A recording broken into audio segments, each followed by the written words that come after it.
Q4 is here. It's the busiest, most profitable time of year for print-on-demand sellers. If you play this right, these next few months can set up your entire next year. But if you wing it, you'll be watching everyone else cash in while you're still trying to figure out what went wrong. I've been selling on Etsy for over a decade and I've had several six-figure Q4s. And today I'm giving you the exact no BS tactics I use to crush the holiday rush. Not theory, not hype, just the real world strategies to make your shop more money now. Let's start with the one thing that's going to change your results faster than anything else. Tip number 1, niche down now. With Q4 breathing down your neck, now is not the time to be throwing random crap against the wall to see what sticks. A lot of YouTubers used to preach the general store gospel, list as many random things as humanly possible as fast as you possibly can, and let the algorithm figure it out. But now, those same people are finally seeing the light. Even they're talking about designing for your ideal customer.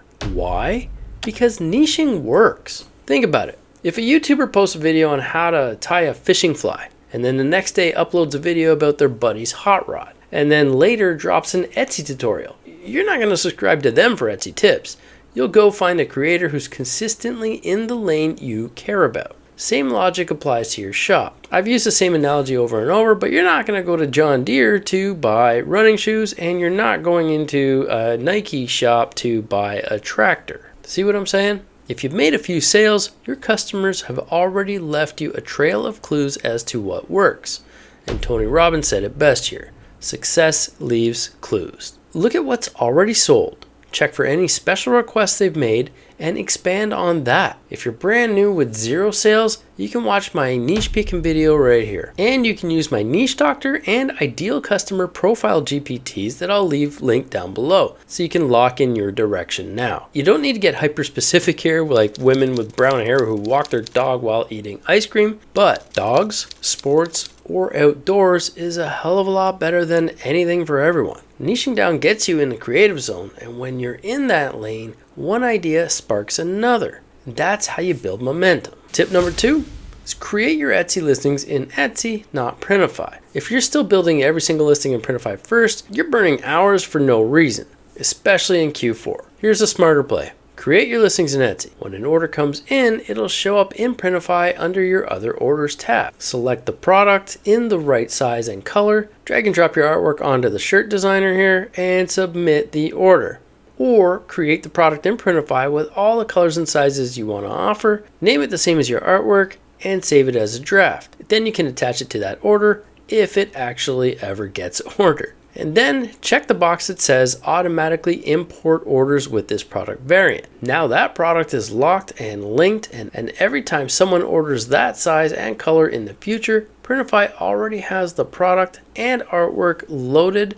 No extra work from you. This way you're not wasting your time building hundreds or even thousands of products on Printify that might never actually sell. And if you ever switch printers from Monster Digital to SwiftPod, for example, when one of them gets too busy, which will inevitably happen, you won't be creating your entire catalog from scratch. That's a massive time saver. I got a whole video on that up here too. Tip number 3 is to organize your shop sections. Your customer's time is valuable. And in Q4, attention spans are even shorter.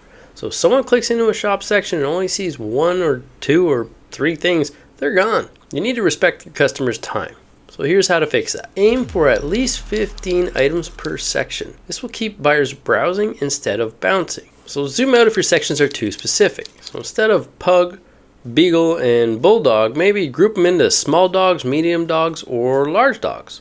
Or get creative with the naming. Fun section titles like ankle biters or marathon runners, or like what we got, couch potatoes. Those kinds of things grab attention in a good way and make your store memorable. You want to audit your sections monthly in Q4.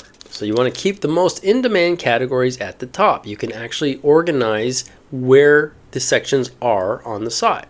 You want to keep the best ones up top so they're easy to find. You got 3 seconds to grab a sale here, so make every click count. Tip number 4, foolproof your Etsy titles. So stop overthinking your titles. This formula has worked for me for over a decade and it is dead simple. Here's the method.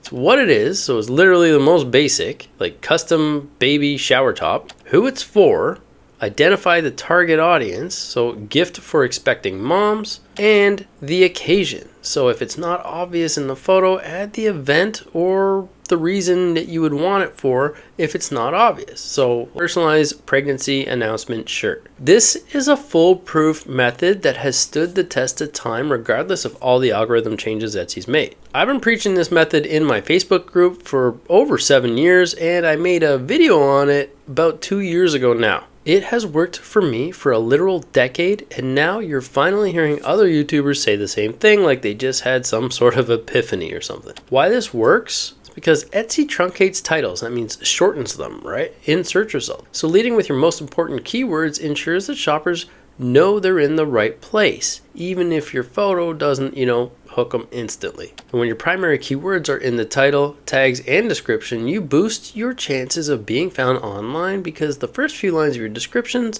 are indexed by Google. And you're able to leverage high search volume keywords, but also the more specific ones as the buyer refines their search. So think about how people search. Like they might start with baby shower gift, then spot, a personalizable one in search results and get inspired to refine their search a little further with something maybe like personalized pregnancy announcement top. All of a sudden they're getting, a little more specific. Big asterisk here is that if you're spending more than 5 or 10 minutes on a title, you're wasting time. This is simple for a reason, because it works. Tip number 5 is to use the right SEO tools. So if you're struggling with tags and SEO, stop guessing. Use the data. And here's the workflow. So with Everbee, you can use the Chrome extension to see estimated sales volume for listings right at a glance. And with eRank, also with that Chrome extension, you can check how many sales those keywords are generating daily and how many listings are competing for them. And then cross-check.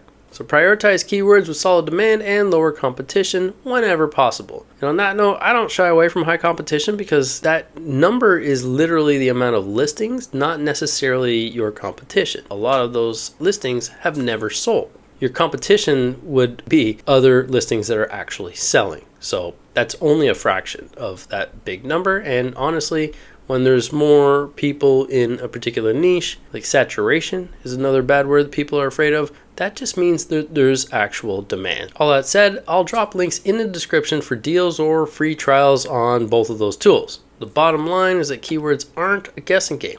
They're a numbers game. Tip number 6 is to check the USPTO for trademarks. Just because everyone else is doing it does not make it safe, especially in Q4 when sales volume is higher and you're more likely to get noticed. Here's why this matters. Etsy can shut you down if you're caught selling trademark designs. Trademark owners can sue not just for past sales, but for any potential future sales you might have made based on your sales history. Yeah, for real. And for the product you appear to have in stock. So another reason not to have 999 available in your shop. But we'll get to that later. That would be considered inventory, and you'd either have to prove that you've destroyed it or pay up for it. Again, not legal advice, but if you have any questions about this, you can drop them below and I'll answer to the best of my ability, but I'll also probably drop you my lawyer's email address that you can just probably email a one-off question to. If he's got the bandwidth, he's usually pretty good with that stuff. And Etsy can also be forced to hand over your sales data during an infringement case. So how to protect yourself now is to search the USPTO database before posting any designs. If you're not sure about a term or phrase, just don't risk it. Like I said, if you got questions, write them all down and pay a lawyer for an hour of their time to get real answers from the horse's mouth. Or email my lawyer if you have a burning question after watching this video. Ultimately, keeping your nose clean now means you can actually enjoy your Q4 profits